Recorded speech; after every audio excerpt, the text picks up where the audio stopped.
Hi hello welcome to Shravana health tips. అనోకి neuro and child care consultant pediatrician and neonatologist doctor Sushma గారితో ఉన్నాము. Hi madam. నమస్తే Shravani garu. Hi, I'm doctor Sushma, consultant pediatrician neonatologist, అనోకి neuro and child care. తల్లిపాలు గడ్డలు కట్టకుండా ఉండాలంటే ఎలాంటి జాగ్రత్తలు తీసుకోవాలి మేడం? ఒకవేళ తల్లిపాలు గడ్డలు కట్టి ఉంటే ఎలాంటి ట్రీట్మెంట్ తీసుకోవాలి?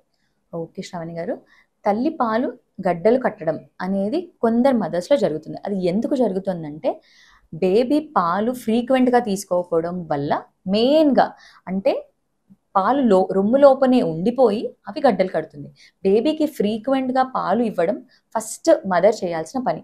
అది చేస్తే అసలు పాలు గడ్డలు కట్టవు.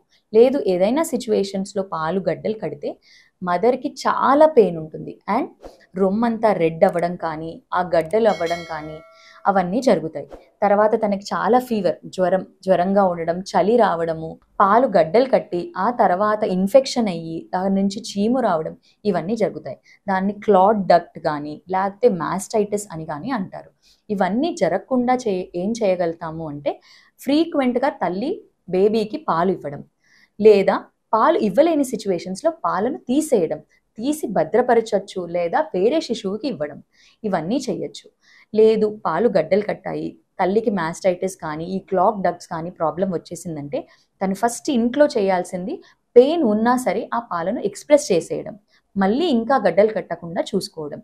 లేదా ఒక హాట్ ఫర్మెంటేషన్ అంటే ఏదైనా వేడి క్లాత్తో తాను ఆ గడ్డలు కట్టిన ప్లేస్లో పెడితే ఆ పాలు గడ్డలు అనేది నిదానంగా కరిగి బయటికి తీసేయచ్చు. ఇంకా కూడా ఇన్ఫెక్షన్ ఎక్కువయ్యి మాస్టైటిస్ అయింది, పస్ అవుతుంది అన్నప్పుడు ఖచ్చితంగా అప్పుడు మీరు డాక్టర్ని కలిసి యాంటీబయోటిక్స్ తీసుకోవాల్సిన సిచ్యువేషన్ వస్తుంది. ఈ వీడియో కనుక మీకు నచ్చినట్లయితే ప్లీజ్ లైక్ చేయండి, షేర్ చేయండి, కామెంట్ రూపంలో కామెంట్ చేయండి, మమ్మల్ని ఎంకరేజ్ చేయండి. ప్లీజ్ చూస్తూనే ఉండండి శ్రావణ హెల్త్ టిప్స్. మరిన్ని అప్డేట్స్తో మళ్ళీ కలుద్దాం.